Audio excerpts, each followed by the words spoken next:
அறிமுகம். நாம் பொருட்களால் சூழப்பட்டிருப்பதை நம் புலன்கள் மூலம் உணர்கிறோம். அவை நம்மைப் போலவே இருக்கின்றன, அல்லது அவை நம்மைப் போல சில குணாதிசயங்களை கொண்டுள்ளன. நம்மை போன்ற மனிதர்களை நாம் மனிதநேயமற்றவர்களாகவே பார்க்கிறோம். உயிரினங்கள் அல்லது உயிரற்ற பொருட்கள். நீங்கள் ஒரு பொருளை பார்க்கிறீர்கள், பிறகு நீங்கள் மற்றொரு பொருளை பார்க்கிறீர்கள். அதாவது முதல் ஒரு பொருளைப் போலவே ஒரே மாதிரியான பல பொருட்களை பார்க்கும்போது நீங்கள் என்ன நினைக்கிறீர்கள்? இவை அனைத்தும் ஒரே மாதிரியானவை, ஒன்றுக்கொன்று தொடர்புடையவை என்று நீங்கள் நினைக்கிறீர்கள். அவர்கள் ஒரு வகுப்பின் அல்லது குழுவின் உறுப்பினர்களாக இருந்தாலும், அல்லது இந்த எல்லா பொருட்களிலும் ஏதாவது இருக்கிறதா? நீங்கள் பசு என்று அழைக்கப்படும் ஒரு விலங்கை பார்க்கிறீர்கள், மாடு என்று அழைக்கப்படும் மற்றொரு விலங்கை பார்க்கிறீர்கள். அந்த இரண்டு உயிரினங்களையும் பசு என்ற வார்த்தையால் அழைக்க முடியும். அவற்றில் என்ன இருக்கிறது உங்களால் முடியும்? இரண்டையும் பசுக்கள் என்று பெயரிடவா? நாம் இருவரையும் பசுக்கள் என்று எதேச்சையாக அழைக்கிறோமா? அப்படியானால் நாம் ஏன் ஒன்றை மாடு என்றும் மற்றொன்றை பசு என்றும் அழைக்கவில்லையா? மாடு என்று அழைக்கவில்லையா? குதிரை என்று சொல்லுங்கள். ஏன் நம்ம மாடு பசுன்னு சொல்றோம், ஏன் அதை குதிரைன்னு சொல்லலாமே? அப்படின்னு இருவருக்கும் பொதுவான ஒன்று இருந்தால் அதன் தன்மை என்ன? தனிப்பட்ட பொருளின், அதாவது குறிப்பிட்ட பொதுவான பண்புடன் தொடர்பு இரண்டிலும் காணப்படுகிறதா? இப்போ ஒரு பொருளுடைய ஒரு மாடு மாடுன்னு சொல்றோம், பசு. இந்த மாடு பசு அப்படின்னு நம்ம சொல்றது, இது ரெண்டையும் ஏன் நம்ம ஒரே வார்த்தையில சொல்லல? இதுக்கும் அதுக்கும் உள்ள வேறுபாடு இருக்கிறது. மொத்தமாக இப்ப மாடு மொத்தமா ஒண்ணு சொல்லும்போது அது யூனிவர்சல்னு சொல்றோம். தனிப்பட்ட பொருளை சொல்லும்போது அது ஒரு குறிப்பிட்ட பொருள். இப்ப மனிதர்கள்னு மொத்தமா நம்ம மனிதர்கள் அப்படின்னு சொல்லும்போது அது ஒரு யூனிவர்சல் மனிதர்கள் சொல்லலாம். அல்ல ஒரு மனிதன் அப்படின்னும் போது அந்த ஒரு மனிதன் அப்படின்னு ஒரு குறிப்பிட்ட ஒரு மனிதனை நாம் குறிப்பிட்டு சொல்லுகிறோம். அது ஒரு விஷயம், ஒரு விவரம். அது பார்த்தீங்கன்னா ஒரு விவரம். இந்த உலகளாவிய மற்றும் குறிப்பிட்ட ஒவ்வொன்றிற்கும் எவ்வாறு தொடர்புடையது? அவர்களுக்கிடையேயான உறவின் தன்மை என்ன? அந்த உறவு எங்கே இருந்து வந்ததா? நாம் சிந்திக்க தொடங்கினால் இது போன்ற பல கேள்விகள் நாம் சிந்திக்கிறோம். அதாவது உலகளாவிய மற்றும் குறிப்பிட்ட ஒவ்வொன்றிற்கும் எவ்வாறு தொடர்பு இருக்கு? பொது விஷயம் பொதுவான ஒன்றுக்கும் தனிப்பட்ட ஒன்றுக்கும் எவ்வாறு தொடர்பு இருக்கு? பொதுவான ஒரு எல்லாமே பொதுமையா இருக்குன்னா அந்த பொதுமை தன்மைக்கு யூனிவர்சல்னு சொல்றோம். அது குறிப்பிட்ட ஒரு தன்மை அல்லது அதனுடைய ஒரு இயல்பு, அதுக்கே உரிய ஒரு தனித்துவம் அது இருக்கு. ஒன்றுக்கும் மற்றொன்றுக்கும் அது உரிய வேறுபாடு இருக்கிறது. அந்த வேறுபாட்டின் மூலம் அது இரண்டையும் தனித்தனியாக பிரிக்கலாம். நாம் ஒரு பொருளை பார்த்து அது என்ன என்று கேட்டால் அது ஒரு மேஜை என்று நம் பெரியவர்கள் சொல்லுவார்கள். மற்றொரு பொருள் நம் முன் வரும், அது என்ன என்று கேட்போம், எது என்று சொல்லப்படும். முதல் பொருளும் ஒரு அட்டவணை, இரண்டாவது பொருளும் ஒரு அட்டவணை. எனவே சிலவற்றில் இந்த இரண்டும் ஏன் அட்டவணைகள் என்று அழைக்கப்படுகின்றன என்று நம் வயது கட்டத்தில் நாம் சிந்தித்திருக்க வேண்டும். அதாவது ஒரு பொருள் சொல்றோம். இப்ப ஒரு பொருளை கேட்டவுடனே அதுக்கு ஒரு பேர் இருக்கு, அந்த பொருளை சொல்லுவாங்க. இன்னொரு பொருளுக்கு இன்னொரு பெயர் இருக்கு. அந்த பொருளை கேட்கும்போது அந்த பெயர்ல அதை நம்ம சொல்றாங்க. சொல்லும்போது நமக்கு தெரிந்த அந்த பொருளாக இருந்ததுன்னா நம்ம பார்க்கும்போது இந்த பொருள் இதுதான் அப்படின்னு சொன்னாவே நமக்கு புரிஞ்சிடும். சில பொருள்களை ஊமையா காட்டுவாங்க, இந்த மாதிரி இருக்குது, இந்த மாதிரி பொருள் அப்படின்னு. இப்ப ஒவ்வொன்றுக்கும் ஒரு தனித்தனி ஒரு அட்டவணை இருக்கிறது. இதை நம்ம ஏன் இப்படி இருக்கு அப்படின்னு நம்ம செஞ்சிருக்கோம். இந்த விவாதம் இந்திய மற்றும் மேற்கத்திய தத்துவ உலகில் நடந்துள்ளது. இந்த மாதிரி ஒவ்வொன்றுக்குமே ஒரு பொருள் இருக்குன்னா அந்த பொருளுடைய குணாதிசயம் என்ன? அதாவது குணம், குணி அப்படின்னு சொல்றது பொருளும் அந்த பொருளுக்கு உரிய அந்த குணமும். இந்த பொருளுக்கு உண்டான இந்த குணம் இருப்பதால் மட்டுமே இந்த பொருள் இந்த பெயரில் அழைக்கப்படுகிறது. அந்த குணத்தை பொறுத்தே அந்த பொருளுக்கு சில நேரங்களில் பெயர் உண்டாகி இருக்கும். அப்ப அந்த பொருள்னு சொன்னாலே இந்த பொருளுக்கு இந்த தன்மை உள்ளது அப்படின்னு எல்லாருக்குமே எல்லாரும் அறிந்த ஒரு உண்மை. அப்ப சிலவற்றில் இந்த இரண்டும் ஏன் அட்டவணை நம்ம யோசிச்சிருக்கோம். இந்த விவாதம் இந்திய தத்துவமா இருக்கும், மேற்கத்திய தத்துவ உலகிலா இருக்கட்டும், இரண்டிலுமே இந்த விவாதங்கள் வந்து எழுந்து கொண்டே நடந்து கொண்டே தான் இருந்திருக்கிறது. பலமுறை நீங்கள் அவற்றுக்கிடையே இணையாக இருப்பதை காண்பீர்கள். சில வந்து இந்த விவாதங்கள் நடந்து கொண்டிருக்கும் பொழுது அவற்றுக்கிடையான அந்த இணையான கருத்துக்கள், இரண்டிற்கும் இணையான கருத்துக்களை நம்ம பலமுறை பார்த்திருக்கக்கூடும். ஆனா சில நேரங்களில் அது இரண்டுக்கும் வெவ்வேறான கருத்துக்கள் இருப்பதும் உண்டு. ஆனால் இந்த அழகு பற்றி நாங்கள் கவலைப்படுவோம். இந்திய தத்துவத்தின் சில தத்துவ பள்ளிகளில் நடந்த விவாதம் இந்த வரம்பு. அதாவது சில தத்துவங்களை மட்டும் விவாதிப்பது புரிந்து கொள்வதில் ஒரு வரம்பாக இருக்கக்கூடாது. ஒரு சிலதை வச்சு மட்டும் நம்ம எல்லாத்துக்கும் ஒரு முடிவுக்குள்ள நம்ம கொண்டு வரக்கூடாது. உலகளாவிய பிரச்சனை மற்றும் குறிப்பாக ஒரு மேலோட்டம். இந்த யுனிவர்சலுக்கும் பர்டிகுலருக்கும் உள்ள ஒரு ரிவ்யூ. இது என்னன்னா, ஒரு விலங்கு வந்து புல்லை தின்று கொண்டிருக்கிறது. அதை பார்த்து மாடு புல்லை தின்னும் என்கிறோம். பசு என்ற சொல் கண்ணுக்கு தெரியும் விலங்குக்கு மட்டும்தான் இங்கு பயன்படுத்தப்படுகிறது, மற்றவர்களுக்கு அல்லவா? ஆனால் பசு என்ற சொல்லை மற்றவர்களுக்கு பயன்படுத்துகிறோம். அதே போன்று விலங்குகள், அதன் பொருள், அந்த விலங்குகள் நாம் ஒரு குறிப்பிட்ட வகுப்பை சேர்ந்தவை, பசுவின் வகுப்பை பெறலாம். அதாவது பசு என்ற சொல் அந்த புல்லை தின்னதுன்னா அது பசு அப்படின்னு நம்ம சொல்றோம். அப்ப புல்லை தின்னக்கூடிய சில மற்ற விலங்குகளும் உண்டு. பசு போன்ற ஆடு, மாடு வந்து பசு சேர்ந்தோம், ஆடு இதெல்லாம் வந்து புல்லை தின்னக்கூடியது. ஆனா இது வந்து பசு என்று சொல்லி வந்து இது வந்து நம்ம கண்ணுக்கு தெரிகிற ஒரு விலங்கோட இது பசுன்னு சொல்லும் போது நம்ம அதை புரிந்து கொள்கிறோம். அந்த சொல் வந்து இதுக்கு தான் இருக்கு. இது வந்து சில நேரங்களில் வேறவற்றிற்கும் பயன்படுத்துவது இந்த சொல்லை. அதே போன்று விலங்குகளின் பொருள், அந்த விலங்குகள் நாம் ஒரு குறிப்பிட்ட வகுப்பை சேர்ந்தது. இது பசு வந்து இது மாட்டுடைய வகுப்பை சேர்ந்தது. அப்ப இந்த வகுப்பு இது வந்து இந்த பிரிவை சேர்ந்தது, இந்த வகுப்பை சேர்ந்தது என்று சொல்லுகிறோம். அந்த குறிப்பிட்ட வகுப்பை சேர்ந்த விலங்குகளை நாம் ஏ மூலம் குறிப்பிடுவோம். பொதுவான சொல் வந்து மாடு. அந்த குறிப்பிட்ட அது தனிப்பட்ட பொருளை எந்த அடிப்படையில் செய்தது என்பதுதான் இப்போது கேள்வி. குறிப்பிட்ட வகுப்பை சேர்ந்ததா? பசுவின் வர்க்கம் வந்து அந்த குறிப்பிட்ட வகுப்பை சேர்ந்ததா? நம்மிடம் இருக்கக்கூடிய சில பதில் என்னன்னா, இந்த மாடு என்று சொல்ல பசுவின் வர்க்கத்தை சேர்ந்ததா, அது குறிப்பிட்ட வகுப்பை சேர்ந்ததா என்றது வந்து ஒரு கேள்வியா இருக்கு. அதுக்கான பதில் வந்து வடிவத்தின் ஒற்றுமையின் அடிப்படையில் வடிவம் அல்லது வடிவம் தொடர்பான சில பண்புகள் அந்த விலங்கு அந்த வகுப்பின் மற்ற விலங்குடன் ஒத்ததாகவும் அல்லது வேறுபடுத்தியோ காட்டப்படுகிறது. அதாவது ஒரு வடிவத்துல இந்த ஆடுன்னு சொன்னா ஆடு, இந்த மாடுன்னு சொன்னா மாட்டுக்கு வந்து இந்த வடிவம் தான் இருக்கு. பசு என்கிற போது பசுவுக்கு உண்டான அந்த வர்க்கத்தின் உரிய அந்த வடிவம் தொடர்பான சில பண்புகள் அந்த விலங்குகளுக்கு இருப்பதுண்டு. அது வந்து ஒத்ததாகவோ அல்லது ஒத்துக்கொள்ளக்கூடியதாகவோ கூட இருக்கும். அடையாளத்தின் அடிப்படையில் அந்த விலங்கு அந்த வகுப்பின் மற்ற விலங்குடன் ஒத்ததாக இருக்கும். இப்ப வந்து ஒண்ணு வந்து வடிவத்துல அதனுடைய வடிவம் இந்த வடிவத்துலதான் இருக்கும். இப்ப சொன்னா இந்த வடிவத்துலதான் இருக்கும். அப்ப அது இன்னொன்னு பார்க்கும்போது நம்ம இது பசுதான் அப்படின்னு நம்ம சொல்றதுக்கு அதனுடைய வடிவம் ஒரு ஒத்த அடையாளமாக இருக்கிறது.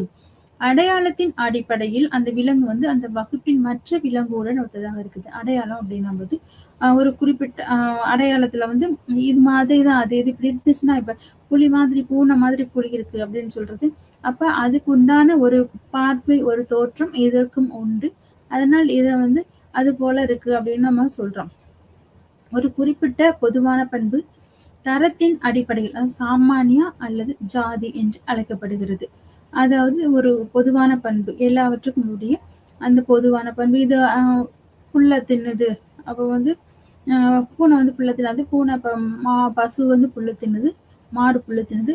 அப்ப அந்த புல் தின்றது எல்லாம் வந்து அது பண்பு, அந்த தரம் வந்து அதனுடைய அடிப்படையில ஜாதினா இந்த வகையை சேர்ந்தது, இந்த ஒரு தரத்தினை பண்பினை கொண்டது.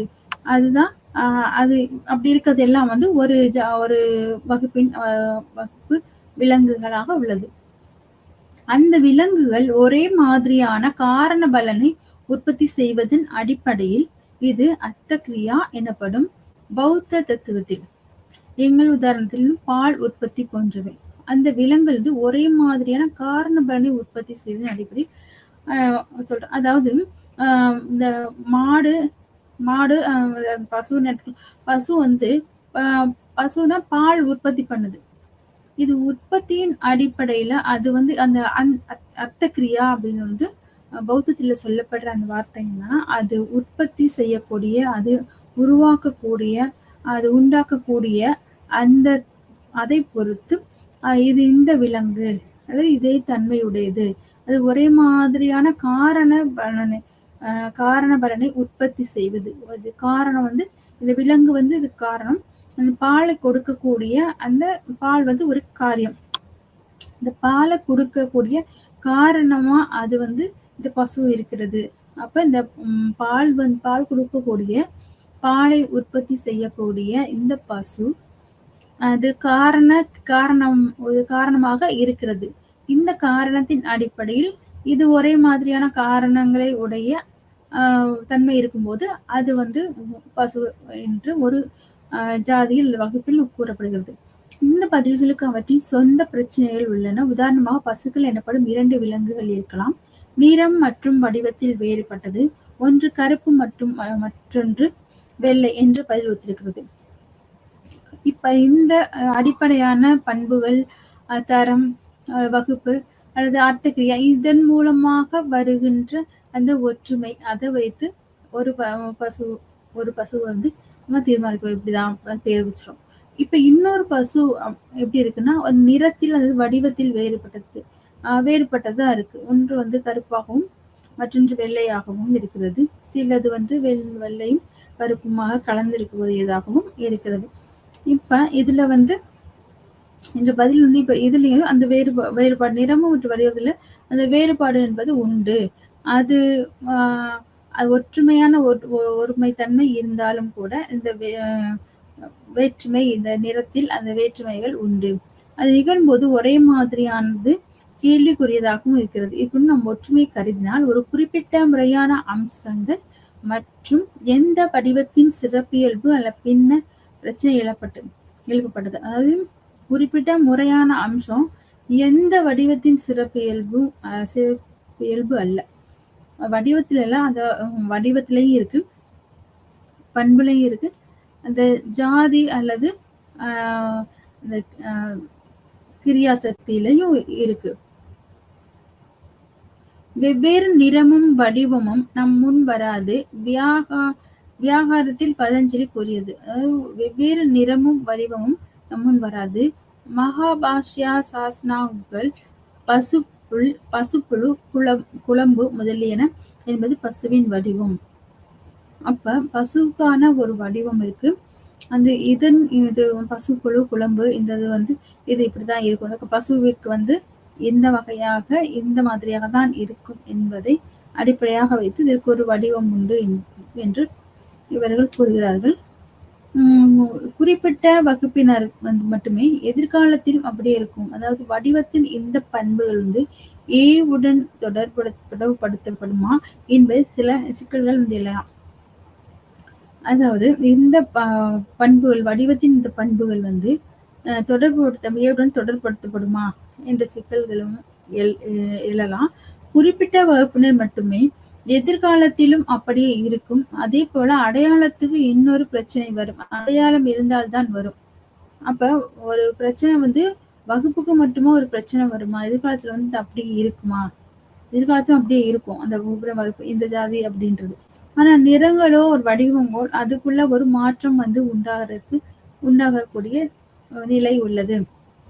அதே போல அடையாளத்துக்கு இன்னொரு பிரச்சனை வரும். அடையாளம் வந்து இருந்தாதான் வரும். இது மாதிரி இதுதான் இதோட அடையாளம்னா அந்த அடையாளம் மாற்றத்துக்கு உட்பட்டுச்சுன்னா அப்ப அடையாளத்தை வந்து நம்ம வச்சு இப்படி இருக்கும்னு சொல்றது இயலாது. ஒரு பசுவிற்கும் மற்றொரு பசுவிற்கும் இடையில் எந்த வித்தியாசமும் இருக்கக்கூடாது. பின்னர் அதை ஒரு உறுப்பினருக்கு கூறலாம். குறிப்பிட்ட வகுப்பு அர்த்தமற்றதாக இருக்கும். சில குறிப்பிட்ட தரம் காரணமாக இருந்தாலும் இந்த குணம் எங்கிருந்து வருகிறது என்பதில் சிக்கல் எழும். ஒரு பசுவிற்கும் மற்றொரு பசுவிற்கும் இடையில் எந்த வித்தியாசமும் இருக்கக்கூடாது. பசுன்னா இப்படித்தான் ஒண்ணுதான். அதுல வந்து இதோட நிறமோ அதனுடைய அளவோ அல்லது அதனுடைய வடிவமோ அதோடைய பண்போ எதுலையுமே எந்த மாற்றமும் இருக்கக்கூடாது, எந்த வித்தியாசமும் இருக்கக்கூடாது. ரெண்டும் ஒரே மாதிரி பசுன்னு எடுத்துக்கிட்டாவே எல்லாமே ஒரே மாதிரிதான் இருக்கும். அப்ப வடிவங்கள் வந்து மாறக்கூடாது. அப்போ குறிப்பிட்ட வகுப்பு வந்து அர்த்தமற்றதாக இருக்கும். குறிப்பிட்ட வகுப்பு இப்ப இது இப்படி இந்த குறிப்பிட்ட வகுப்பை உடையதுன்னு அந்த குறிப்பிட்ட குணங்கள் வந்து அதற்கு இருக்க வேண்டும். அப்படி இல்லாத பட்சத்தில் அது அதனுடைய ஒத்துப்போகாத ஒரு தன்மையில் இருக்கும். சில குறிப்பிட்ட தரம் காரணமாக இருந்தால் அந்த குணம் எங்கிருந்து வருகிறது என்பதில் சிக்கல் இல்லை. குறிப்பிட்ட தரம் தான் காரணம் அப்படின்னா இந்த குணம் எங்கிருந்து வருது? அப்ப இந்த குணம் இங்கிருந்து வருதுன்னா அந்த குணம் எல்லா பசுக்களுக்கும் அது இருக்க வேண்டும். குறிப்பிட்ட நபரின் பிறப்புக்கு முன்னரோ அல்லது பின்னரோ பிறகு அவர்களுக்கு இடையே உறவு எப்படி உருவாகுது? உலகளாவிய மற்றும் குறிப்பிட்டவை. இது பிறப்புக்கு முன்னரோ அல்லது பின்னரோ பிறகு அவர்களுக்கு இடையே உறவு வந்து எப்படி உருவாகிறது? இந்த உலகளாவிய அல்லது இந்த யுனிவர்சல் அண்ட் பர்டிகுலர்ஸ்ல வந்து எப்படி இருக்கிறது என்ற கேள்வி வருகிறது. இது வந்து முற்றிலும் அது வேறுபட்டது. அவை முற்றிலும் வேறுபட்டால் உறவை எவ்வாறு நிறுவுவது? அந்த வேறுபாடு வந்து வரும் பொழுது அவற்றை எவ்வாறு நிறுவுவது? மேலும் அவை வந்து முற்றிலும் வேறுபட்டதாக இல்லாவிட்டால் குறிப்பிட்டது எவ்வாறு குறிப்பிட்டதாக இருக்க முடியும்? இது வேறுபட்டதாக இல்லைன்னா குறிப்பிட்டது வந்து குறிப்பிட்டதா இருக்க முடியாது. அதில் மாற்றம் வரும். அதில் அது வந்து ஒரு வெவ்வேறான ஒரு கருத்து அது விவாதத்துக்குரியதாயிரும். இப்ப நம்ம விவாதத்திற்கு அவசியமான சில முன்னோக்குகளை சுருக்கமாக பார்ப்போம். ரியலிசம். ரியலிசம் என்பது வந்து பொதுவாக பொருள் என்று நம்பும் கண்ணோட்டத்தை குறிக்கிறது. பொருள், வார்த்தையின் பொருள், அர்த்தம் என்று சொல்லக்கூடியது. பொருள் உள்ளது. மேலும் வந்து இந்த இருப்பு மனதில் இருந்து சுயாதீனமாகுது. ஒரு பொருள் அதனுடைய இருப்பு, ஒரு பொருள் அது வார்த்தை, அது வந்து அந்த இருப்பு வந்து மனதில் வந்து ஒரு சுயாதீனமா இருக்கு. அதாவது பொருளின் இருப்பு அதை நாம் அறிவதில் சார்ந்தது அல்ல, மேலும் நம்மால் முடியும் பொருளை அப்படியே அறிய. பொருளின் இருப்பு நாம் அதை அறிவதில் சார்ந்தது அல்ல. பொருளின் இருப்பு நமக்கு எவ்வளவு தெரியும், நம்ம எப்படி பார்த்திருக்கோம் அப்படின்றது வந்து அந்த பொருளுடைய அர்த்தம் இல்ல. மேலும் நம்மால் முடியும் பொருளை அப்படியே அறிய. நமக்கு வந்து நம்மளுடைய நாலேஜுக்கு எந்த மாதிரி நம்ம புரிந்து வைத்திருக்கிறோமோ, நம்மளுடைய புரிதல் எந்த அளவுக்கு இருக்கிறதோ அந்த அளவுக்கு தான் நம்ம பொருளுடைய இருப்பை வந்து நம்ம சொல்றோம். ஆனா உண்மையில் அந்த பொருளினுடைய இருப்பு அப்படிப்பட்டதல்ல. அதற்கென்று அதனுடைய இருப்பு, அதனுடைய தன்மை வந்து ஒரு தனித்தன்மையாக அது இருக்கிறது. நம்மளுடைய மனதில் தோன்றுகிற அந்த எண்ணங்கள் படிதான் இப்படி இருக்கும் என்ற பொருளின் ஒரு முடிவு வந்து இல்லை. யதார்த்தவாதத்தின் ஒரு வடிவம் தீவிர யதார்த்தவாதம். அது அதை கொண்டுள்ளது. ஒவ்வொரு பொருளும் மற்ற ஒவ்வொரு பொருளிலிருந்தும் முற்றிலும் வேறுபட்டது. இந்த ரியலிசம் சொல்றது வந்து இந்த யதார்த்தவாதம். இது வந்து ஒரு பொருளுக்கும் இன்னொரு பொருளுக்கும் எப்பவுமே ஒரு வேறுபாடுன்றது முற்றிலும் ஒரு வேறுபாடு இருக்கதான் செய்யுது. ஒரு பொருளுக்கும் மற்றொரு பொருள் என்று ரெண்டுமே ஒண்ணு அப்படின்னு சொல்றது இயலாது. ஒவ்வொரு பொருளுக்கும் தனிப்பட்ட குணாதிசயம் உண்டு, அமைப்பு உண்டு, வடிவம் உண்டு. ஒவ்வொன்றுக்கும் ஒரு தனித்தன்மையும் தனித்துவமும் உண்டு. ஒரு பொருள் மற்றொரு பொருளிலிருந்து எப்பொழுதும் முற்றிலுமே வேறுபட்ட நிலையில்தான் காணப்படுகிறது என்று தீவிர யதார்த்தவாதம் கூறுகிறது. மிதமான யதார்த்தவாதம் வந்து மறுபுறம் என்ன சொல்லுதுன்னா, பொருட்கள் வந்து முற்றிலும் வேறுபட்டவை அல்ல, மாறாக அவை ஒப்பீட்டளவில் வேறுபட்டவை மற்றும் ஒப்பீட்டளவில் வேறுபட்டவை அல்ல. எந்த ஒரு பொருளும் வேறுபட்டதும் உறவினர் யதார்த்த பரிமாணம். அதாவது யதார்த்தவாதம், மிதமான யதார்த்தவாதம்னா இந்த தீவிர யதார்த்தவாதம் ஒரு பொருளுக்கும் இன்னொரு பொருளுக்கும் முற்றிலும் வேறுபாடு உண்டு அப்படின்னு சொல்லுது. ஒரு அனைத்தரமான ஒரு கருத்தை இது முன்வைக்கிறது. ரெண்டுக்குமே வேறுபாடு உண்டு, முற்றிலும் வேறுபாடு உண்டுன்னு சொல்லுது.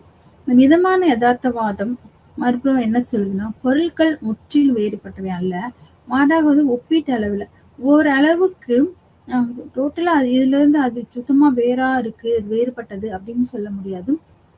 இதற்கு உரிய சில வடிவங்களோ அல்லது தன்மையோ அதோடைய இயல்போ வந்து சில விஷயங்களில் ஒத்து போகும். அது ஒப்பீட்டு அளவில்னா இது மாதிரி இது, அது மாதிரி இதுன்னு சொல்றது. இப்ப குணத்துல இது மாதிரி இது, செயல்ல அதாவது வடிவத்துல இது மாதிரி, அந்த நிறத்துல இது மாதிரி, இப்படி ஒவ்வொன்றும் சொல்றதுக்கு ஒவ்வொன்றுமே அதனை ஒப்பீட்டளவில் அதை விளக்குவதற்கு தேவையான அளவிற்கு ஒரு வேறுபாடு, ஒரு அளவுக்கு வேறுபட்ட தன்மையும் ஒப்பீட்டுத்தன்மையும் அதில் உண்டு. எந்த ஒரு பொருள் வந்து வேறுபட்டது டோட்டலா வேறுபட்டதும் இல்லை அது அப்படின்னு இந்த யதார்த்தத்தின் பரிணாமம் வந்து சொல்லுது. தீவிர யதார்த்தவாதம் வந்து தனிநபர்களை ஒரு குறிப்பிட்ட வகுப்பில் வைக்கலாம், அது குறிப்பிடலாம் சொல்லுது. தனிநபர்னா அது ஒரு தனிநபர். அவருக்கு வந்து ஒரு தனிப்பட்ட ஒரு இது இருக்கும். தனிப்பட்ட குணம் இருக்கும். அவர் தனிநபர் என்பது ஒரு தனிப்பட்டதான். அத வந்து பொதுமையில நம்ம சேர்க்க முடியாது. பொதுத்தன்மை கிடையாது. அது யுனிவர்சலா அத சொல்ல முடியாது. இப்போ ஒரு சொல்லால் வெளிப்படுத்தப்படுகிறது. ஏனெனில் அவற்றில் ஒரு உலகளாவிய ஜாதி வாழ்கிறது. உலகளாவி வாழ்கிறது. அதாவது யதார்த்தவாதம் பாராட்டுகிறது. ஒரு பொருள் வந்து ஒரு சொல்லால் வெளிப்படுத்தப்படுகிறது. ஒரு குறிப்பிட்ட தனிநபர் ஒரு குறிப்பிட்ட வகுப்பில் வைக்கலாம். தனிநபர் வந்து அது பர்ட்டிகுலர்ஸ்லாம் அவைலபிள் சொல்ல முடியும். யூனிவர்சலா சொல்ல முடியாது. ஏனென்றால் அவற்றில் ஒரு உலகளாவிய வாழ்கிறது. நபர்கள் தனி நபர்கள் அப்படின்னு சொல்லும்போது வந்து ஜாதி என்ற அந்த ஒரு பொதுத்தன்மை விளங்குகிறது. யதார்த்தவாதம் பாராட்டுகிறது. இந்த ஒரு பொருளாக உலகளாவியது, மேலும் அவர்களுக்கு உலகளாவியது உண்மையானது மற்றும் குறிப்பிட்டவற்றிலிருந்து முற்றிலும் வேறுபட்டது. அந்த உலகளாவியது என்பது வந்து ஒரு உலகளாவியது உண்மையானதுதான் மற்றும் வந்து ஒரு குறிப்பிட்டவற்றிலிருந்து முற்றிலும் வேறுபட்டது. ஒரு பொருள் வந்து ஒரு பொதுத்தன்மையோட இருக்கு அப்படின்னா, ஒரு குறிப்பிட்ட தன்மையில உள்ள ஒரு சில வந்து இதுக்கு அதோட வந்து ஒத்து போகாது. அது வந்து வேற வேற. அதுக்கும் இதுக்கும் உள்ள வேறுபாடு உண்டு என்று சொல்லப்படுகிறது. நியாய, வைசேசிக மற்றும் மீமாம்சா ஆகியோர் இந்த யதார்த்தவாதத்தை ஆதரிக்கின்றனர். இந்த 6 பள்ளிகள்ல வந்து நியாய பள்ளி, வைசேசிக பள்ளி, மீமாம்சா பள்ளி வந்து இந்த யதார்த்தவாதத்தின் ரியலிசத்தை வந்து ஆதரிக்கிறது. மறுபுறம் வந்து இடைநிலை யதார்த்தவாதம் உலகளாவியது, உலகளாவிய பண்பு என்று கூறுகிறது குறிப்பிடத்தக்கது. குறிப்பிட்டது. அதாவது இடைநிலை யதார்த்தவாதம் உலகளாவியது, உலகளாவிய பண்பு கொண்டது. அது உலகளாவியது ஒரு பொதுவான ஒரு பொது குணம், பொதுத்தன்மை, அது உலகளாவிய நிலையில் இருக்கக்கூடியது. அது வந்து இடைநிலை யதார்த்தவாதம். இது வந்து இப்படிதான் இருக்கும். அது தீவிரமா இப்படி இருக்கும் அப்படின்னு இல்லாம ஒரு இடைநிலையில் இப்படிதான் இருக்கும் அப்படின்னு ஒரு பொதுவத்தமான ஒரு கருத்தை முன்வைக்கிறது. பண்டைய சமண தத்துவவாதிகள் இந்த யதார்த்தவாதத்தை ஏற்றுக்கொண்டனர். இந்த சமண தத்துவவாதிகளும் இந்த யதார்த்தவாதத்தை ஏற்றுக்கொண்டாங்க. நியாய, வைசேசிகா, மீமாம்சா பள்ளியினரும் தத்துவவாதிகளும் இந்த யதார்த்தவாதத்தை ஆதரிக்கின்றனர். அடுத்து வந்து லட்சியவாதம். இந்த லட்சியவாதம் வந்து உலகளாவியவை இல்லை என்று நம்புகிறது. அதாவது உலகளாவியவை இல்லை. அதாவது இந்த யூனிவர்சல் விஷயத்தை வந்து இந்த லட்சியவாதம்ன்றது வந்து அது ஏற்றுக்கொள்ளல. வெளி உலகில் மனித மனதின் கருத்துக்களை மட்டுமே சில ஜெயின் தத்துவவாதிகள் இந்த கோட்பாட்டை நம்புகிறார்கள். அது உலகளாவியவைன்றது வந்து எதுவும் இல்லை. அது ஆனால் மனித மனத்தின் கருத்துக்களை மட்டுமே இவங்க வந்து ஏத்துக்கிறாங்க. இந்த கோட்பாட்டை அவங்க நம்புறாங்க. ஜெயின் தத்துவவாதிகள் வந்து இந்த கோட்பாட்டை நம்புறாங்க. மனித மனத்தின் கருத்து இந்த ஐடியலிசம் சொல்லுவாங்க. அந்த மாதிரி கருத்துக்கள் வந்து இவங்க நம்புறாங்க. அதை வந்து அவங்க ஏத்துக்கிறாங்க. பெயரியல். இன்னொன்று வந்து பெயரியல். இது விதிமுறைகள் அல்லது பெயர்கள் உலகளாவியவை, மேலும் பெயர்கள் இருப்பதன் மூலம் உலகளாவியதாக மாறும். பல்வேறு விவரங்களுக்கு பயன்படுத்தப்படுகிறது. உதாரணமாக மாடு என்ற பெயர் எப்போது உலகளாவியது ஆகிறது. இந்த பெயர் மாடு பல்வேறு விவரங்கள் தனிநபர்களுக்கு பயன்படுத்தப்படுகிறது. விதிமுறைகள் அல்லது பெயர்கள் உலகளாவியவை, மேலும் வந்து பெயர்கள் இருப்பதன் மூலம் உலகளாவியதாக மாறுகிறது.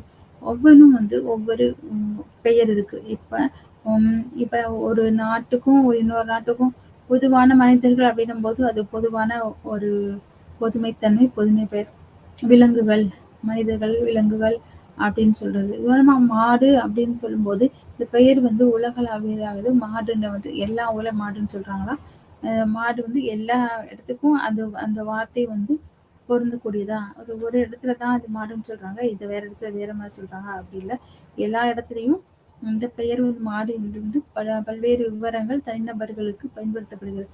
சில வந்து உலகளாவிய சில பெயர்கள் வந்து தனிநபர்களுக்கும் பயன்படுத்தப்படுகிறது என்று விளக்கப்படுகிறது, பயன்படுத்தப்படுகிறது. சமண தத்துவவாதி அபய தேவசூரி மற்றும் விஞ்ஞானவாதி பௌத்த தத்துவவாதிகள் இந்த கருத்தை வந்து ஏற்றுக்கொள்கிறார்கள்.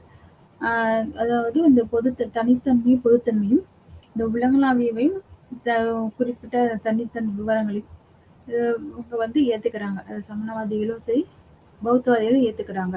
இன்னும் பல வகையான உலகளாவிய குறிப்பிட்ட வகைகள் உள்ளன என்பதை இப்போது நாம் அறிந்திருக்கிறோம். விவாதம் மற்றும் சிக்கல்கள். உலகளாவிய மற்றும் குறிப்பிட்டவற்றின் தன்மை என்ன? உலகளாவிய மற்றும் குறிப்பிட்ட உண்மையான அவர்களுக்கிடையான உறவின் தன்மை என்ன மற்றும் உறவு எவ்வாறு நிறுவப்படுகிறது? இந்த யுனிவர்சலுக்கும் பர்டிகுலருக்கும் இடையிலான என்ன உறவு, இதுக்கும் அதுக்கும் உள்ள வந்து சிக்கல்கள் என்ன, இதுவும் அதோடைய தன்மைகள் வந்து பொருந்துமா, அது ஒன்றாக இருக்கிறதா அல்லது வேறுபட்டு இருக்கிறதா என்பதை என்பதான கேள்விகள் வந்து எழுப்பப்படுகிறது. ஒரு சொல் நேரடியாக குறிக்கிறது அல்லது உலகளாவிய மற்றும் குறிப்பிட்ட தன்மையை குறிக்கிறது. ஒரு சொல் வந்து நேரடியாக குறிக்கிறது, உலகளாவிய மற்றும் குறிப்பிட்ட தன்மையும் குறிக்கிறது. மற்றும் பல வந்து கொடுக்கப்பட்ட சூழலை தவிர எங்கள் கவனம் மட்டுமே கவனம் செலுத்தும். சிலது வந்து அந்த சூழலுக்கு தகுந்த மாதிரியான மாற்றம் ஏற்படுகிறது. மனோதத்துவ விவாதம், அதாவது உலகளாவிய தன்மை என்ன என்ன போன்ற இந்த கேள்விகள் மற்றும் குறிப்பிட்ட மற்றும் அவற்றுக்கிடையேயான உறவு மற்றும் அந்த உறவு என்ன வகையான இயல்பு என்ற கேள்வி எங்கள் விவாதத்துக்கு ஒரு விரிவான பரிணாமத்தை கொடுக்கும் ஒரு விஷயத்தை குறிப்பிடுவது முக்கியம். அதாவது மனோதத்துவ விவாதம் வந்து உலகளாவிய தன்மை என்ன போன்ற கேள்வியில வந்து எழுப்பது.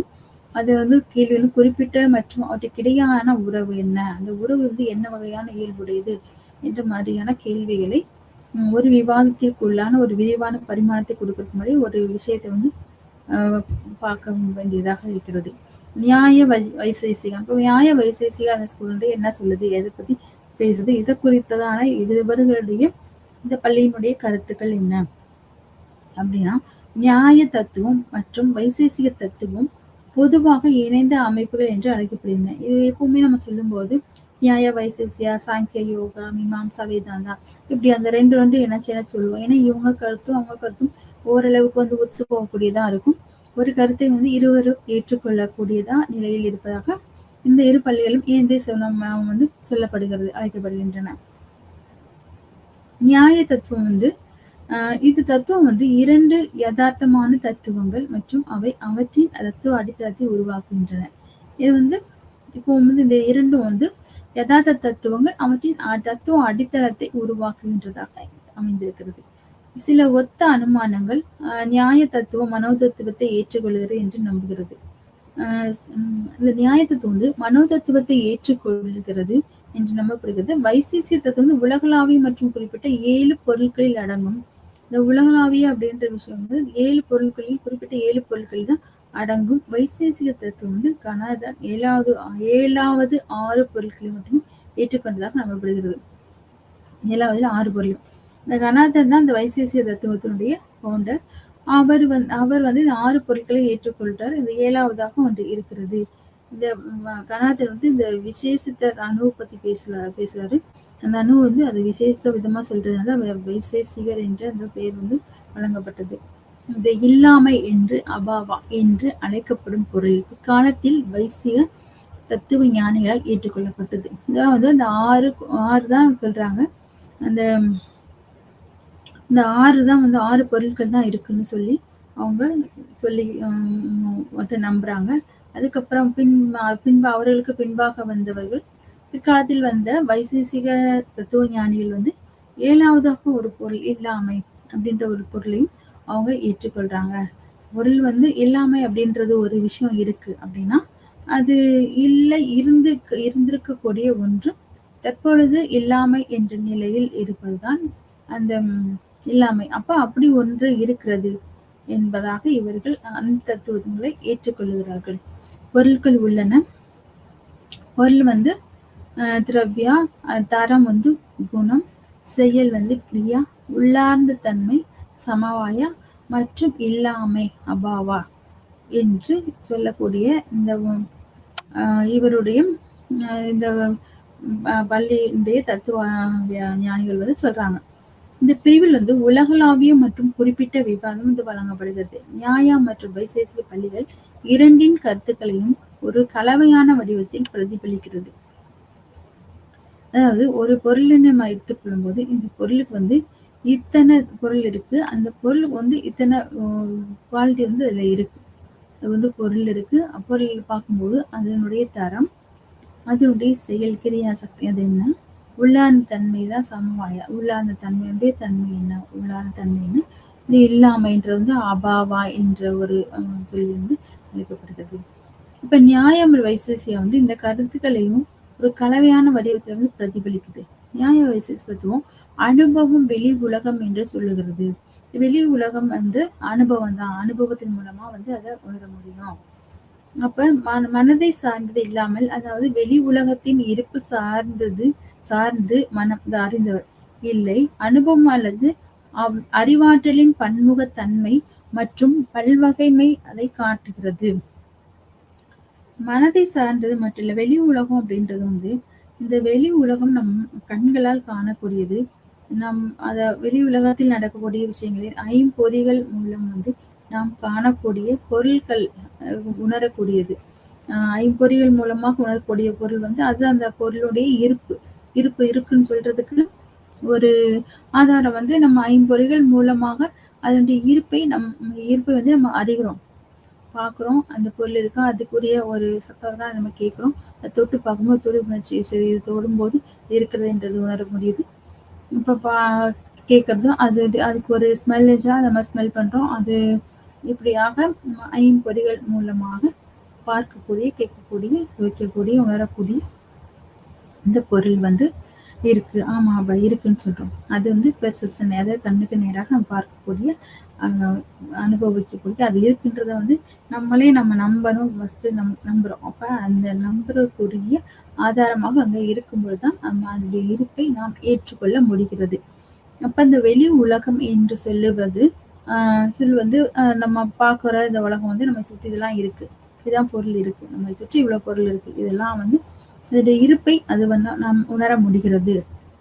பார்க்கறதுனால அந்த இருப்பு இருக்குன்னு நம்ம நம்புறோம், சொல்ல முடியுது.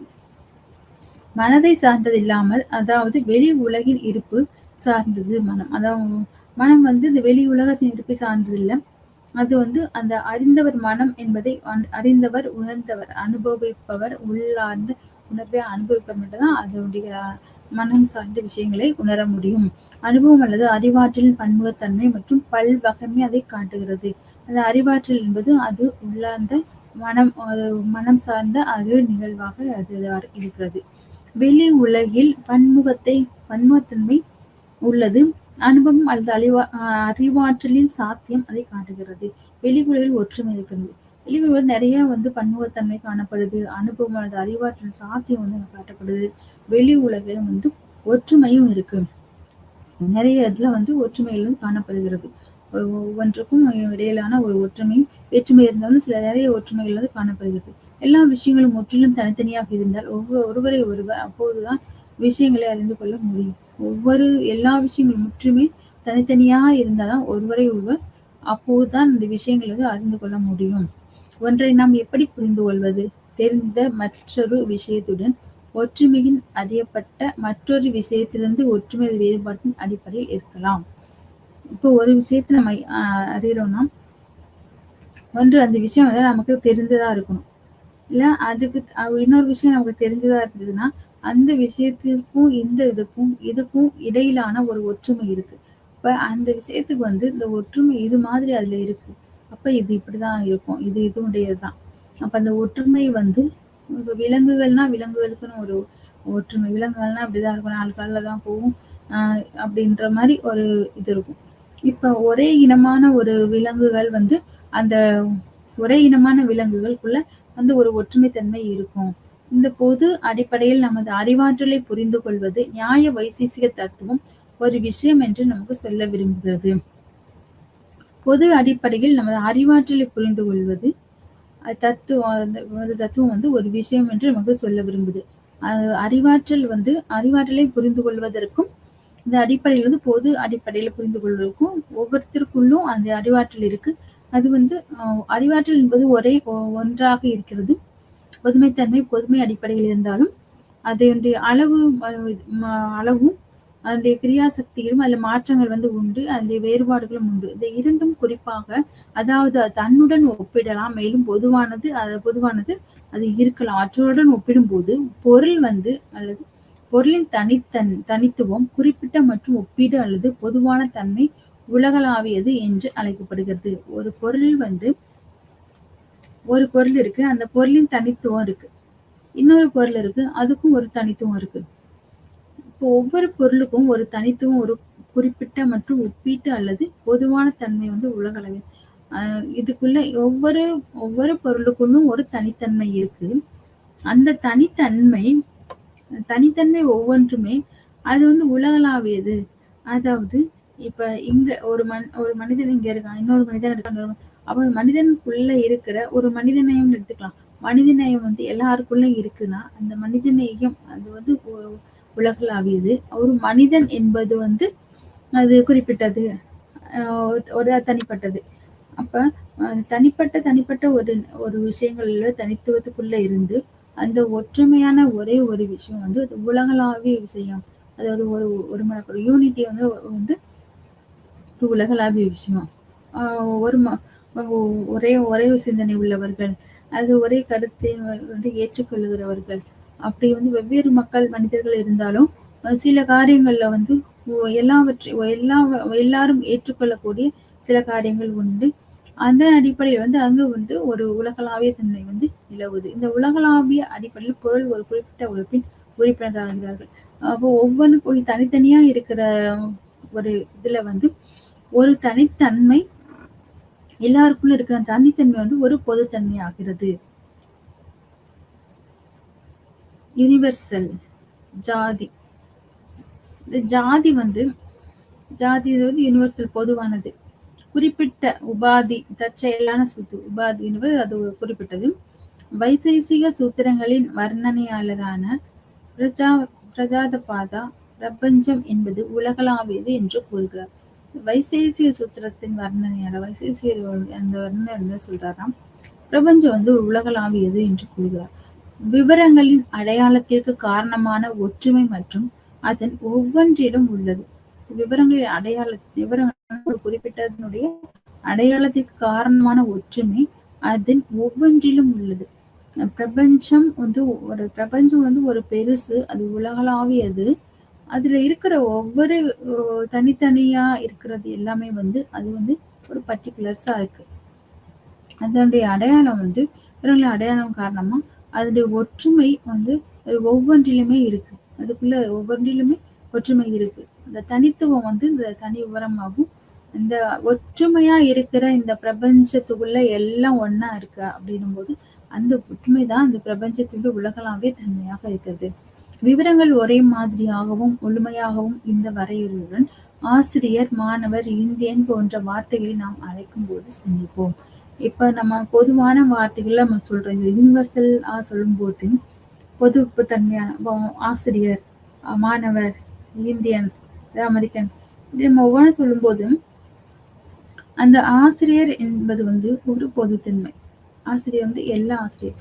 ஆனா இந்த ஆசிரியரை எடுத்து தனியாக பிரித்து ஒரு மனிதனாக அவர் பார்க்கும் பொழுதோ அல்லது அவருடைய தரம் மற்றும் அவருடைய அறிவு, அவருடைய திறன் அப்படி பார்க்கும்போது, அல்லது மாணவர்கள் அவருடைய திறன் அல்லது கற்கும் திறனோ அல்லது மாணவர்களுடைய ஒரு பண்பு, மற்ற ஒரு மனிதாபிமானம், இந்த மாதிரியான ஒரு குவாலிட்டி வந்து அவங்களுக்குள்ள இருக்குன்னா அது ஒவ்வொருத்தருக்கும் இடையில வந்து அந்த மாற்றங்களை வேறுபாட்டை உண்டாக்கும். இந்த ஆசிரியர், மாணவர், இந்தியன் என்பது வந்து ஒரு பொதுவானது. இப்ப இந்தியனுக்குள்ள எவ்வளவு வேறுபாடுகள் உண்டு, வேற்றுமைகள் உண்டு. இந்தியன் வந்து ஒவ்வொரு ஜாதி, ஒவ்வொரு மதம், ஒவ்வொரு இனம், ஒவ்வொரு மொழி பேசக்கூடியவர்கள், ஒவ்வொரு சமயத்தை பின்பற்றக்கூடியவர்கள், ஒவ்வொரு கடவுளை வழிபடக்கூடியவர்கள், ஒவ்வொரு கடவுளை வணங்குகிறவர்கள், ஒவ்வொன்றின் மேல் ஒவ்வொரு கடவுள் மேலே அல்லது ஒவ்வொரு கடவுள் மீது நம்பிக்கை கொண்டவர்கள், இல்ல கடவுளே இல்லைன்னு நம்பிக்கை கொண்டவர்கள், இப்படியாக பல ஒரு வித்தியாசமான மனிதர்கள் வந்து இந்தியன் என்று அழைக்கப்படுகிறார்கள், மாணவன் என்று அழைக்கப்படுகிறார்கள், ஆசிரியர் என்று அழைக்கப்படுகிறார்கள். அப்ப இந்த ஒவ்வொருக்குள்ளேயும் வந்து கருத்து வேறுபாடு அல்லது ஒற்றுமை வந்து நிறையவே காணப்படுகிறது. நான் ஆசிரியர், மாணவர், இந்தியன் ஒரு வார்த்தை சொல்லும்போது அது ஒரே மாதிரியும் ஒரு முழுமையாகவும் ஒரு வரையறையுடன் இருக்கு. அதாவது ஒரு யூனிவர்சலா நம்ம வந்து சொல்ல போனா சொல்றோம். ஆனா யாரோ ஒரு ஆசிரியர் என்று அந்த நபர் ஆசிரியர் என்று அழைக்கப்படும் உறுப்பினர் என்று அர்த்தம். இப்போ ஆசிரியர்னா அது இதுக்கு இந்த வகுப்பிற்குரியவர் என்று ஒரு ஒரு உறுதிப்படுத்தப்படுகிறது. மற்றும் இந்த உண்மையை பொறுத்து அந்த நபர் அந்த வகுப்பின் மற்ற உறுப்பினருடன் தன்னை அடையாளப்படுத்துகிறார். அப்ப இங்க இந்த நிறைய பேர் இருக்காங்க. அதுல நான் ஆசிரியர், இந்த ஆசிரியர் அப்படின்னு சொல்லும்போது அந்த வகுப்பிற்கான ஒரு ஆசிரியர் அதுல தன்னை ஒரு உறுப்பினரா தனிமைப்படுத்தி தன்னை ஒரு அடையாளம் காட்டுகிறவராக இருக்கிறாரு. மாடு, மேஜை, மனிதன் போன்ற இன்னும் சில வார்த்தைகளை இப்போது சிந்திப்போம். இந்த வார்த்தைகளை நாம் காண்கிறோம் அல்லது அடையாள வகுப்புகளையும் பிரதிநிதித்துவப்படுத்தப்படுகிறது. ஒருவரை மனிதன் என்று அழைத்தால் ஏதோ ஒன்று இருக்கிறது, அவருக்கு பொதுவானது. இது அடிப்படையில் மனிதர்கள் என்று அழைக்கப்படும் மற்றவர்களிடம் காணப்படுகிறது. அதற்கு அவர்கள் மனிதர்கள் என்று அழைக்கப்படுகிறார்கள், அதை மனிதநேயம் என்று சொல்லலாம். அதாவது மனிதர்கள் என்று அழைக்கப்படும் போது இந்த மனிதர்களுக்குள்ள ஒரு பொதுத்தன்மை மனிதநேயம். அந்த மனிதநேயம் எல்லா மனிதர்களுக்குள்ளும் இருக்கிறதா? எல்லா மனிதர்களுக்குள்ளும் இருந்தால் ஒரே மனிதர்கள்னு மொத்தமா சொல்லிட்டோம். இந்த மனிதர்கள் தான் இந்த மனிதத்தன்மை உடையவர்கள் எல்லாம் மனிதர்கள் அப்படின்னு சொன்னோம்னா அது ஒரு பொதுத்தன்மை. ஆனா ஒரு இடத்துல மனிதத்தன்மை உண்டு, மற்றொரு இடத்துல மனிதத்தன்மை இல்லை. அப்ப இவங்க எல்லாம் ஒற்றுமையா உண்மைன்னு எப்படி சொல்ல முடியும்? அப்ப அதற்கு அவர்கள் மனிதர்கள் என்று அழைக்கப்படுகிறார்கள் கூட அது மனிதநேயம் சொல்லலாம். அது ஒற்றுமையா ஒன்னா சொல்லும் போது ஒன்றாக இணைந்திருக்கும் பொழுது அது மனிதநேயம் சொல்லப்படுது. ஆனால் முதல் தொகுப்பு வார்த்தைகளும் ஆசிரியர், மாணவர், இரண்டாவது தொகுப்பு மாடு, மேஜை ஒன்றா இந்த எண்ணம் இயற்கையானது. ஏனென்றால் இரண்டு குழுக்களும் ஒரே மாதிரியான அல்லது உலகளாவிய கருத்துக்கள் காணப்படுகிறது.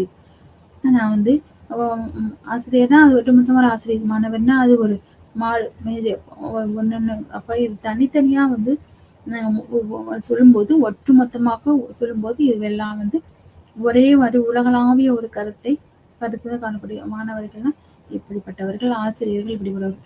மாடுன்னா அப்படித்தான் இருக்கு, மேஜைக்கு 4 கால் இருக்கு, மாடுக்கும் 4 கால் இருக்கு. அப்படி ஒவ்வொன்றுக்கும் அந்த உலகளாவிய கருத்து ஒன்று. இப்படி அது உலகளவிய கருத்தாக இருக்கிறது.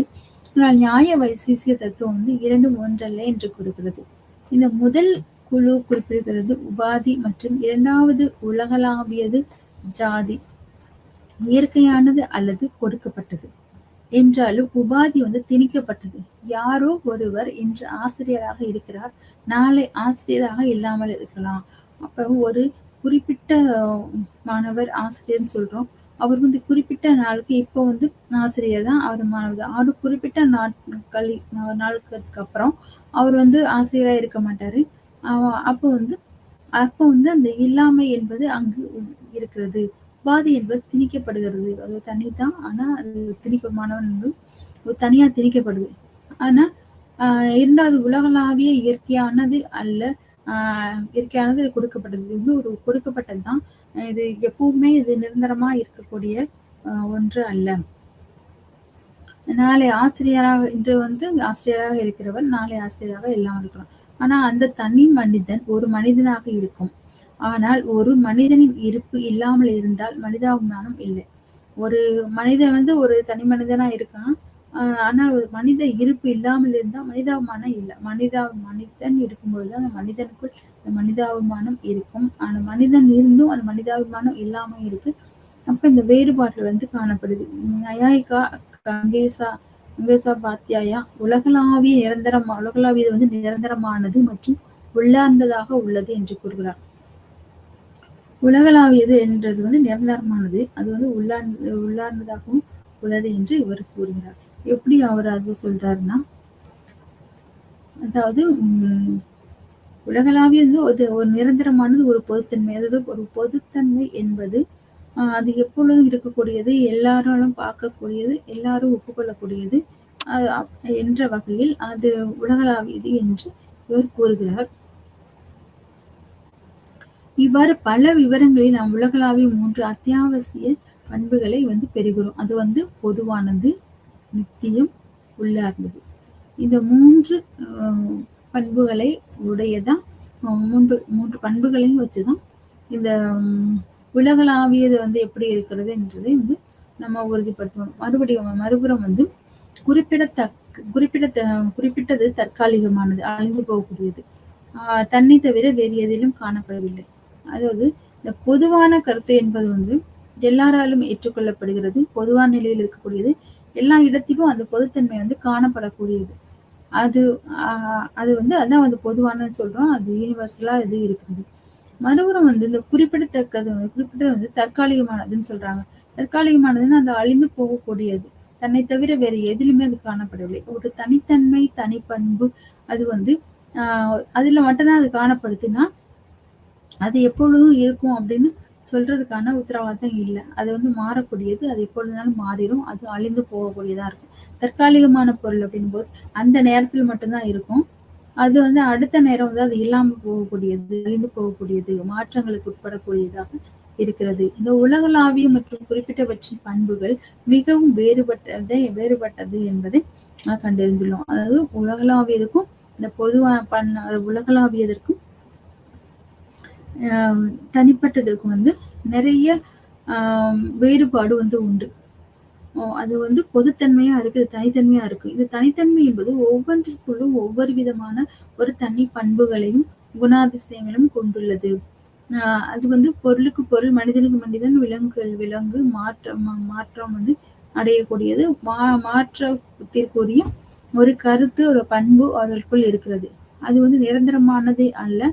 அது மாற்றத்திற்குரியது, அழிந்து போகக்கூடியதாகவும் இருக்கிறது. பின்னர் வந்து கேள்வி எழுகிறது குறிப்பாக உலகளாவிய இது எப்படி காணப்படுகிறது, அதாவது எப்படி உள்ளது, இரண்டுக்கும் இடையான உறவு எப்படி சாத்தியம், அதாவது அவை எவ்வாறு மிகவும் தொடர்புடையதாக மாற முடியும், வெவ்வேறு பண்புகள் அல்லது இயல்பு நியாய வைசிய தத்துவம் வாதாடுது. இது வந்து எப்படி வந்து உலகளாவிய அது வந்து எப்படி இருக்கும், எப்படி ஒன்னா இருக்க முடியும், இரண்டுக்கும் இடையிலான உறவு என்ன சாத்தியம், அது குறிப்பிட்ட அதுக்கும் இதுக்கும் வந்து நிறைய வேறுபாடுகள் வந்து காணப்படுது. அது ரெண்டுக்குள்ள எப்படி ஒற்றுமை வரும், எப்படி வந்து உறவு எப்படி அது சாத்தியமாகும் அப்படின்னு கேட்குறாங்க. அந்த உலகளாவிய அப்படின்ற அந்த விஷயத்துல இருக்கிற பண்புகளும் இந்த தனிப்பட்டதில் உள்ள குறிப்பிட்டவற்றில் உள்ள சில பண்புகள் வந்து ஒத்து போகும். ஆனா எல்லா தனிப்பட்ட ஒரு மனிதனும் மிருகங்களும் அந்த தனிப்பட்டதுக்குரிய உள்ள அந்த பண்புகள் வந்து ஒவ்வொன்றுக்கும் ஒவ்வொன்று மாறுபடும். அதற்குள்ள உள்ள பண்பு இதுல இருந்தாலும் இதுவும் அதுவும் எல்லாவற்றையும் வந்து பார்க்கும் பொழுது அங்க வேறுபாடுதான் காணப்படும். ஒற்றுமை என்பது வந்து எல்லாவற்றிலும் இருக்காது. உலகளாவிய என்பது மட்டும்தான் ஒரு விதமான ஒரு ஒருமைத்தன்மை காணப்படும். தனிப்பட்டது போது தனித்துவம் என்பது வந்து அது ஒவ்வொன்றுக்கும் தனித்துவம் ஏற்படுகிறது. அப்ப அதுவும் இது ஒண்ணு அப்படின்னு ஒற்றுமையானது அல்லது ஒப்புக்கொள்ளக்கூடியது, ஒப்பு நோக்கக்கூடியதாக அது இல்லை. அதாவது அவை எவ்வாறு மிகவும் தொடர்புடையதாக மாற முடியும், வெவ்வேறு பண்புகள் இயல்புகள் எப்படி வந்து ஒன்னா மாற முடியும், ஒன்றுக்கொன்று எப்படி தொடர்படுத்த முடியும், வெவ்வேறு பண்புகளை எப்படி ஒன்றாக இணைக்க முடியும் அப்படின்ற ஒரு வாதத்தை வந்து இவர்கள் முன்வைக்கிறார்கள். அனுபவ உலகில் நாம் உலகளாவிய மற்றும் விவரங்களை பிரிக்க முடியாததாக காணவில்லை. எதையுமே பிரிக்க முடியாததாக இந்த உலகத்துல இல்லை. எல்லாம் உலகளாவிய மற்றும் விவரங்கள் வந்து பிரிக்க முடியாததாக காணவில்லை. எல்லாமே பிரிக்க முடியும். அது வந்து பர்டிகுலர்ஸா இருக்கட்டும், யூனிவர்ஸா இருக்கட்டும், அது வந்து பிரிக்கக்கூடிய நிலையில் தான் இருக்கிறது. அவர் மற்றும் ஏதாவது இருந்தால் இரண்டிலும் பொதுவானது, பின்னர் குறிப்பிட்ட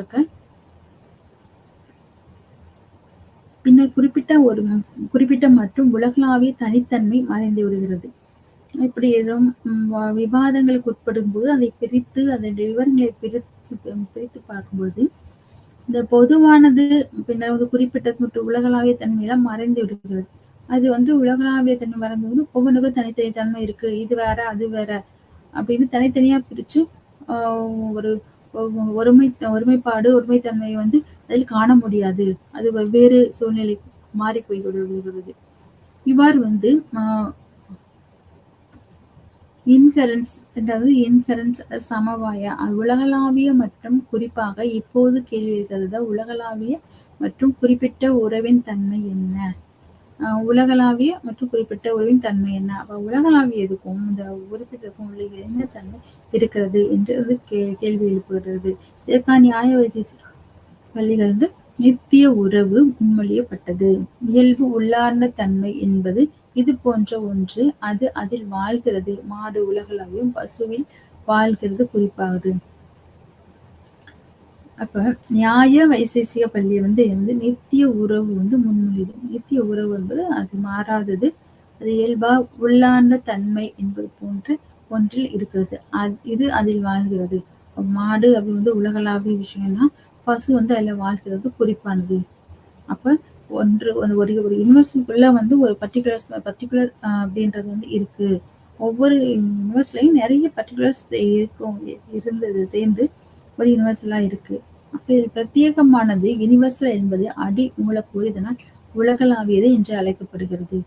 இந்த பிரத்யேகமானது யூனிவர்சல் என்பதன் அடி மூலக்கூறு, இதனால் அடி மூலக்கூறு இருக்கு, அதனால உலகளாவியது என்று அழைக்கப்படுகிறது.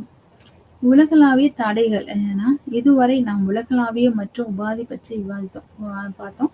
உபாதி என்பது பொதுமையை கொண்டுள்ளது. ஆனா சிறப்பியல்பு பிறகு அது உலகளாவியதாக இல்லை. இந்த நியாய வைசேஷ தத்துவம் 6 பற்றி விவாதிக்கிறது. சிறப்பியல்பு பிறகு ஏன் அது உலகளாவியதாக இல்லை. இந்த சிறப்பியல்பு அப்படின்னும் போது அது ஒவ்வொன்றுக்கும் ஒரு சிறப்பியல்பு இருக்கிறது. அதனுடைய மாற்றம், அதனுடைய வெவ்வேறு தன்மைகள் உலகளாவியதற்கு ஒத்து போகாது. ஒவ்வொரு மாட்டுக்கு ஒரு சிறப்பியல்பு இருக்கு, ஆட்டுக்கு ஒரு சிறப்பியல்பு இருக்கு.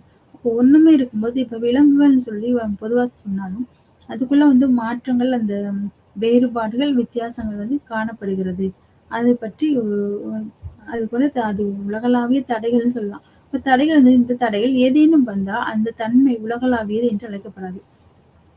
எந்த தடை இரண்டு கடையில எந்த ஒரு வேறுபாடும் இது வந்துச்சுன்னா அதை உலகளாவியது என்று அழைக்க முடியாது. ஏன்னா உலகளாவியது 6 தடைகள் இன்னொரு மரபு இருக்கு. அந்த தடைகள் வரும்போது உலகளாவியது அது நிரந்தரமா இருக்குன்னு சொல்ல முடியாது. நிரந்தர தன்மை இருந்தாலும் இந்த 6 தடைகள்னால அது வராது. அப்போ வியாபகேற்பேதா ஒரு பொருளுடன் தொடர்புடைய பண்பு உலகளாவிய என அழைக்கப்படுவதில்லை. ஆகாசத்வா வானம் ஒன்றே. வானம் ஒன்று உலகளாவிய ஒன்று. வானம் பொதுவானது. இது எல்லோருக்கும் ஒரு பொதுவானதாக இருக்கிறது. அது மாறக்கூடியதில்லை. அது நிரந்தரமா இருக்கக்கூடியதுதான். துல்லியாதா ஒப்பீடு. 2 பொதுவான சொற்கள் ஒரே பொருளை குறிக்கின்றன என்றால் அவை இல்லை. ரேட்னஸ் மற்றும் மவுஸ்னஸ் போன்ற பல்வேறு வகையான உலகளாவியது. அதாவது ஒப்பீடு 2 பொதுவான சொற்களை ஒரே பொருள் குறிக்கின்றன என்றால் அவை இல்லை. இது இப்ப ரேட்னஸ் என்பது அது ஒரு தனி, மவுஸ்னஸ் அது ஒரு தனி. அது ரெண்டும் ஒரே ஒரு ஜாதி, ஒரு இனமா இருந்தாலும் அது வெவ்வேறு தன்மையே, அது பெயரை கொண்டது, அதனுடைய குணம் தனி, அதனுடைய செயல்பாடுகள் தனி. அது பல்வேறு, அதுக்கும் இதுக்கும் நிறைய வேற்றுமைகள் உண்டு. இது போன்ற பல்வேறு வகையான வேற்றுமை காணப்படுகிறது. அப்ப இது ஒரு ஒப்பீட்டுல சொல்றாங்க. இது ஒரு தடையா இருக்கு. இப்ப அத்தனை வேறுபாடு இருக்கும் பொழுது அதை அது உலகளாவிய ஒரு விஷயமா அதை நம்ம சொல்ல முடியாது. அது ஒரு பர்டிகுலரா இதுக்கு இந்த குணம் இருக்கு, மவுஸ் வேற, ரேட் வேற.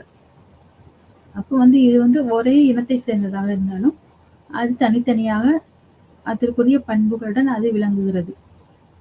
சங்கரியா கலப்பின வேறுபாட்டின் அம்சங்கள் ஒரு விஷயத்தில் இணைந்து இருக்கும் மற்றும் ஒன்றை ஒன்று விளக்கும்.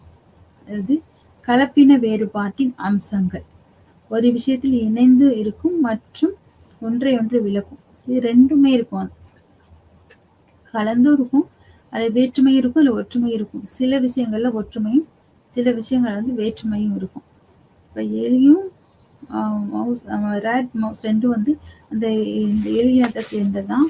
ஆனா இது வேற மாதிரி இருக்கும், அது வேற மாதிரி இருக்கும். அப்ப அதுக்குரிய பண்பு வேற, எலிக்குரிய பண்பு வேற, சுண்டெலிக்குரிய பண்பு வேற. அதனுடைய ஆக்டிவிட்டிஸ் எல்லாமே வேற வேறையா இருக்கும். இது வேற மாதிரி இருக்கும், அது வேற மாதிரி இருக்கும். அப்ப இது ரெண்டும் ஒன்னா இருந்தாலும் அதுக்குள்ள இந்த கலப்பின வேறுபாட்டு அம்சம் இருக்கு. அது இணைந்திருந்தாலும் அது ஒன்றை ஒன்று விளக்கக்கூடியதா, வேறுபடக்கூடியதாக இருக்கிறது. மற்றொரு விஷயத்தில் பூதத்துவம் உறுப்பு மற்றும் மூத்திரத்துவம், வரையறுக்கப்பட்ட பரிமாணம் போன்றவை. குறிப்பு: சில நவீனாகிகள் சங்கரையாவை ஒரு தடையாக கருதவில்லை. இப்ப பூதத்துவம் பூதம்ன்றது உடல் உறுப்பு சொல்றது. மூர்த்தத்துவம் அப்படின்னு வந்து வரையறுக்கப்பட்ட பரிமாணம் என்பதை குறிக்கிறது. இது போன்றது வந்து குறிப்பு வந்து சில நவ்ய நாயகர் சங்கரையாவை ஒரு தடையாக கருதவில்லை. இந்த கலப்பின வேறுபாட்டின் அம்சத்தை வந்து இவங்க வந்து இது ஒரு தடையா இல்லை, இதுல சில ஒற்றுமைகள் வந்து இருக்கிறதுனால இது வந்து ஒரு யூனிவர்சலிசம் அது இருக்கு, ஒற்றுமை இருக்கு, அது அப்படி இது வந்து ஒரு தடையா இருந்து அதை வந்து பிரிக்காது அப்படின்ற மாதிரி சொல்றாங்க. அனவஸ்தா எல்லையற்ற பின்னடைவு, இது வந்து எல்லையற்ற பின்னடைவு எழுகிறது. பிரபஞ்சம் போல் உலகளாவியதை ஏற்றுக்கொண்டால் அது நித்தியம் வரை தொடரும் உலகளாவியம் தன்மையையும் நாம் கருத்தில் கொள்ள வேண்டும். அதாவது பிரபஞ்சம் வந்து உலகளாவியது. இந்த பிரபஞ்சத்துல வந்து அது நித்தியம் வரை தொடரும். பிரபஞ்சம் எப்பவும் இருக்கும். அந்த பஞ்சபூதங்கள் வந்து அது எப்பவும் இருக்கக்கூடியது. அது வந்து மாற்றங்கள் வரும், ஆனா எப்பவுமே இருக்கக்கூடியதுதான். இந்த உலகளாவிய தன்மை வந்து இது வந்து ஒரு உலகளாவிய தன்மை. இதை வந்து கருத்துல வச்சுதான் இந்த தடைகள் வந்து இது எல்லையற்ற பின்னடைவுன்னு சொல்றதுக்கு, எல்லையற்ற பின்னடைவுனா ரொம்ப இதோடைய மாற்றம் வந்து பெரிய அளவுல இருக்காது. அது இந்த பிரபஞ்சம் வந்து எல்லாம் வந்து இருக்கக்கூடியது, அது நித்தியம் வரை தொடரக்கூடியது. ரூபாகானை சொந்த இயல்பை அளித்தல் சாரத்திற்கு தீங்கு விளைவிக்கும் ஒரு அறிகுறி. குறிப்பிட்டவற்றின் உலகளாவிய தன்மையை கருத்தில் கொண்டு குறிப்பிட்டவற்றின் சாரம் பாதிக்கப்படும். இப்போ ஒரு ஒரு பொருள் இருக்குன்னா அந்த பொருளுக்கான ஒரு சாரம், ஒரு குணம், அடிப்படையான ஒரு சாரம் வந்து இருக்கும். அதுல மாற்றம் ஏற்படும் பொழுது அது நிரந்தரமா அந்த பொருளுக்குரிய சாரம் வந்து அதுக்குள்ளதான் இருக்கும். அந்த சாரம் வந்து தீங்கு விளைவிக்கும் ஒரு அறிகுறி வரும்போது அந்த சொந்த இயல்பை அது அழித்து விடுகிறது. இப்போ உப்பு இருக்குன்னா ஒரு உப்புக்கு வந்து அந்த உப்பு சுவையான அந்த சாரம் இருக்கும். அப்ப அந்த சாரம் நீங்கி போச்சுன்னா அந்த உப்பு ஒண்ணுமே இல்லை. அப்ப வந்து அந்த உப்புடைய சுவை வந்து அந்த உப்பினுடைய சுவை இல்லாம போச்சுன்னா அந்த சொந்த இயல்பை அழிப்பதான் ரூபாகான்ன்றது. சொந்த இயல்பை இழந்து போகும்போது, அது சொந்த இயல்பை அழிந்து போகும்போது குறிப்பிட்ட சாரம் வந்து பாதிக்கப்படுது. அப்ப இது வந்து ஒரு தடையாதான் இருக்கு. அதை வந்து ஏற்றுக்கொள்ளாது. அது ஒரு தடை. அம்சம் தொடர்பற்றது. இதுவும் உள்வாங்க முடியாத பொருள் ஏனென்றால் உலகளாவியது. அதன் அடி மூலத்தில் உள்ளார்ந்த, அதாவது குறிப்பாக உதாரணமா எதையும் உள்ளார்ந்ததாக கருத முடியாது. தொடர்பற்றது. இது வந்து யூனிவர்ஸ் உலகளாவிய ஒரு ஒற்றுமையில இருக்கும்போது அது தொடர்பு இல்லாத ஒரு விஷயத்த வந்து அங்க கொண்டு வருவது, அது தொடர்பு எந்த வகையிலும் அதுக்கு ஏதாவது ஒரு வகையில தொடர்பு இருக்குன்னா அது இல்லை. அது தொடர்பு இல்லை, வாங்க முடியாத ஒரு பொருளா அது இருக்கு. அந்த மாதிரி ஒரு தடைகள் வரும்போது இது உலகளாவியதுன்றது எடுக்காது. அது தனிப்பட்டதா அதுக்குன்னு ஒரு தனி ஒரு கருத்து இருக்கு, தனியா இருக்கு. இதோட இதை இணைக்க முடியாது. அபாவா வந்து இன்கரண்ட் பற்றி இப்போ தெரிந்து கொண்டீர்கள். இன்கரன்ஸ் என்று யோசிப்பது உங்கள் சுவாரஸ்யமாக இருக்கும். உள்ளார்ந்த தன்மை வந்து உலகளாவியதாக இருக்க முடியாதா மற்றும் உலகளாவியதை ஏற்றுக்கொள்வதில் என்ன தடை இருக்கிறது? தொடர்பு இன்கரன்ஸ் வந்து இந்த உலகளாவிய உள்ளார்ந்த தன்மை உலகளாவியதாக இருக்க முடியாதா, ஒரு உலகளாவியதை ஏற்றுக்கொள்வதில் என்ன தடை இருக்கிறது என்ற விதமான விவாதங்கள் வந்து எழுந்து கொண்டிருக்கின்றன. அப்ப இந்த மாதிரி தடைகள் எல்லாம் வந்து இருக்கும்போதுதான் இந்த யூனிவர்சல் அப்படின்றது வந்து இந்த பர்டிகுலர்ஸ் எதுக்கும் உள்ள வந்து அந்த வித்தியாசம், அந்த வேறுபாடுகள் காணப்படுகிறது. யுனிவர்சல் வகை வந்து நியாய வைசேசிய தத்துவம் வந்து பிரபஞ்சத்தை 2 வகைகளாக பிரிக்கிறது. பரஜாதி மற்றும் அபார ஜாதி. பரஜாதி என்பது வந்து மிக பரந்த வியாபித்துள்ள, ஆனால் தொகுப்பு மட்டுமே முக்கிய செயல்பாடு. அதாவது பர அப்படின்றது வந்து பரந்த ஒரு விஷயம், வியாபித்து இருக்கிறது என்று சொல்லக்கூடிய வார்த்தை. அதாவது பரந்த வியாபகம், அதோட வியாபித்து பரந்து இருக்கிறது, உலகளாவிய ஒரு நிலை, அதுதான் வந்து வியாபகம், பரநிலை. அப்ப நியாய வைசேசிய வந்து இருப்பை வந்து சத்தா பர ஜாதியின் ஒரே உதாரணமாக கருதுகிறார். அப்ப அபர ஜாதி என்பது வந்து அதற்கு எதிரான ஒரு குறைவான பரவலை கொண்ட ஒன்று, மேலும் அது 2 செயல்பாடுகளையும் செய்கிறது. இப்ப வந்து யூனிவர்சலா இருக்கு வந்து பர ஜாதி என்று சொல்லக்கூடியது, அபர ஜாதி என்று சொல்றது வந்து குறைவான பரவலை கொண்டு, பறந்துதான் இருக்கும், ஆனா ஒரு குறைவான பரவலை கொண்ட ஒன்றாக அது இருக்கிறது. மேலும் வந்து இது 2 செயல்பாடுகளையும் நமக்கு விளக்கமாக இந்த 2க்குள்ள வேறுபாட்டையும் அது விளக்குகிறது. நன்றி.